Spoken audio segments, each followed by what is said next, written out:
Pour notre segment du 9h15 ce matin, on l'a reçu comme invité il y a quelques semaines à peine. Il nous parlait à ce moment-là de randonnée et il nous présentait un guide de randonnée. Ta passion, Alexis, a été tellement communicatrice qu'on s'est dit « Hey, on en fait un collaborateur régulier. On veut parler de plein air avec toi. » Alors, tu fais maintenant partie de l'équipe des collaborateurs. C'est un grand plaisir. Ben, pour moi-même. Vraiment. Et là, il y a question de randonnée aujourd'hui, mais c'est une saison particulière, là. La randonnée de printemps, c'est pas tout le monde qui a envie d'en faire.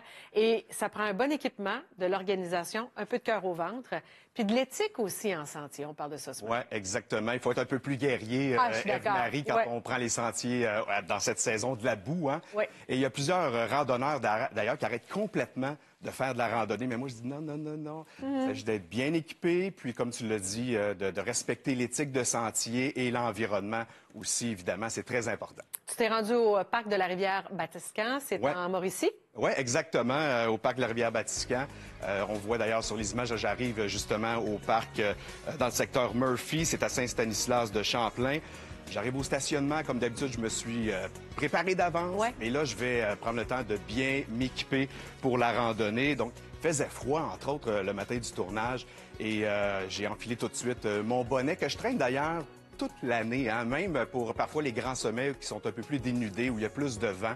On me voit mettre mon chasse-moustique, très important, mois de mai, juin qui s'en viennent, on va en avoir grandement besoin, et des crampons, parfois très utiles, entre autres à l'est de Québec, là, et plus au nord aussi. T'as raison. Oui, il y a de la boue dans les sentiers, mais actuellement, là, ça dépend où on est au Québec, mais on doit cohabiter avec encore un peu de neige, encore de la glace. Des fois, ça renfonce. Ouais. Alors, les crampons deviennent très utiles, justement, pour se sécuriser, éviter de vilaines chutes qui pourraient faire de nous des handicapés, en quelque sorte. Et là, on voit, c'est Martin Savard, le directeur du parc, qui m'indique où passer pour vous montrer un peu les sentiers. Les bâtons, hein, je le répète souvent, très important pour, encore une fois, se sécuriser. Donc, on prend le temps de les sortir, de les ajuster. Et là, j'ai déambulé sur une portion beaucoup plus enneigée au départ et de la glace. Alors, donc, pas assez pour mettre les crampons en tout temps. Mais on aurait pu, par contre, les mettre là puis les enlever. Ça se fait quand même facilement. C'est une bande souvent de caoutchouc qui se glisse bien sur la botte. Et là, on me voit continuer de déambuler. Donc, ça nous permet d'être bien équipés pour l'ensemble des types de terrains qu'on va rencontrer. Et regarde ça, Eve-Marie, j'arrive sur un petit ponceau. Rivière gorgée d'eau, c'est splendide, c'est ce qu'on veut voir au printemps. Ah, c'est beau. Tu as apporté quelques items personnels, là, des incontournables. Tu en as un peu parlé de ce qu'il fallait mettre dans le sac à dos. Mais... Plusieurs items, mais entre autres, cette petite guêtre-là que je trouve vraiment fantastique, qu'on vient insérer autour de la cheville, qui va recouvrir la tige de la botte et qui va aider justement à éviter de se mouiller les chaussettes. Hey, mais pour l'entre-saison, c'est parfait parce que la guêtre d'hiver, là, tu sais, qui monte plus haut. Là, on passe à la petite guêtre. Même les coureurs en sentier, là, quelque chose de vraiment intéressant à utiliser. Il y a évidemment le chasse-moustique, j'en ai parlé. On le met quand, lui? Il y a la crème solaire aussi, là? Oui, moi, ce que je dis toujours, mettez la crème solaire d'abord. Okay. Hein, c'est un 10-15 minutes d'attente. On la laisse pénétrer comme il faut. Puis on ajoute le chasse-moustique. Là, on va être en business. Et petite chose très intéressante, thermocelle, un diffuseur que vous pouvez accrocher après votre sac à dos. Ça, c'est vraiment génial et très efficace. Ça éloigne, semble-t-il. Tout à fait. Ça. Bon. Alors, randonnée, tu parles d'éthique dans les sentiers. Qu'est-ce que ça veut dire, ça? Bien, ça veut dire d'éviter de sortir, justement, des sentiers. C'est pour ça qu'en période de printanière, comme ça, où il y a beaucoup de boue, beaucoup d'eau, bien, on va, évidemment, porter des bottes qui vont être imperméables. Important, il y a plusieurs types de matériaux disponibles. Moi, je préfère le cuir, mais on veut pas que l'eau...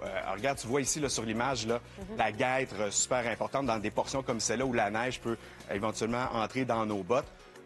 La neige est compactée tout au long de l'hiver à cause des raquettes, les randonneurs. Donc, on profite de ce qui reste. Et là, on arrive parfois dans des sentiers comme ça, beaucoup plus boueux. Regarde là, je m'y suis attaqué, là. Aucun problème. Quand on est bien équipé, on peut y aller. On sort pas du sentier. Oui, exactement. Puis honnêtement, je suis ressorti de là quasi propre. Les guêtres, je les ai même pas nettoyées. On le voit. Quand il reste des portions comme ça, des petites portions de glace, on les emprunte plutôt qu'évidemment de creuser dans la boue, dans le sentier régulier. Et là, tu vas voir, je l'illustre très bien, le sentier régulier qui est beaucoup plus creusé, l'autre portion que les randonneurs empruntent parce qu'il était probablement plein d'eau, et la portion éventuellement que les gens vont élargir parce que celle-là aussi va se creuser. Donc, on bouffe des centimètres dans la flore, évidemment, ce qu'on veut pas.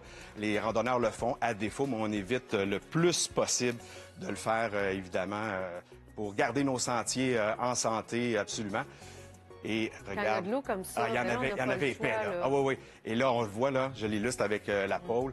On marche vraiment en marge de l'eau le plus possible, sans aller dans l'eau, mais sans non plus déborder le sentier original pour éviter encore là de le creuser. Et regarde, magnifique. C'est beau, la récompense, Hein? La récompense du C'est randonneur, ça, ouais. la nature dans toute sa splendeur. On peut peut-être écouter, j'ai une entrevue avec Martin Savard, là, qui est directeur Fonds d'infrastructure au Parc de la Rivière-Batiscan, qui nous parle des fermetures temporaires printanières, parfois obligées malheureusement. En fait, il y a plusieurs raisons là, dans une année pourquoi on peut fermer un sentier. Ça peut être des raisons de travaux, de sécurité, mais généralement, au printemps, ça cause plus de problèmes avec le dégel. Là, on se ramasse avec des sentiers qui sont plus mous. Habituellement, quand on a la chance de garder des sentiers ouverts, c'est parce que le fond, le sentier est fait aux nouvelles normes, on va dire, qui peut supporter le passage au printemps. Sinon, on est souvent dans l'obligation de fermer des sentiers, mais on les ferme jamais là, par plaisir, là, mais souvent c'est pour préserver le sentier. Là, parce que des sentiers qui peuvent dater de très longtemps, qui ne supportent pas un tel débit de personnes d'aujourd'hui. Mais la plupart des sentiers, généralement, qui ne supportent pas au printemps, là, on commence à envisager de les refaire là, différemment. Là. Le but, c'est d'en fermer le moins possible, mais des fois, on n'a pas le choix. Alors donc, important de bien planifier vos sorties, de vous informer si les sentiers sont ouverts ou non. Et si c'est le cas, bien, de respecter ça pour qu'on puisse avoir des sentiers tout au long de l'été, de beaux sentiers. Que ça dure. Alexis, il fait tellement beau aujourd'hui. Ouais, faut J'ai vraiment. l'impression que les gens vont en profiter. Ouais. Salut, à bientôt. Salut, merci.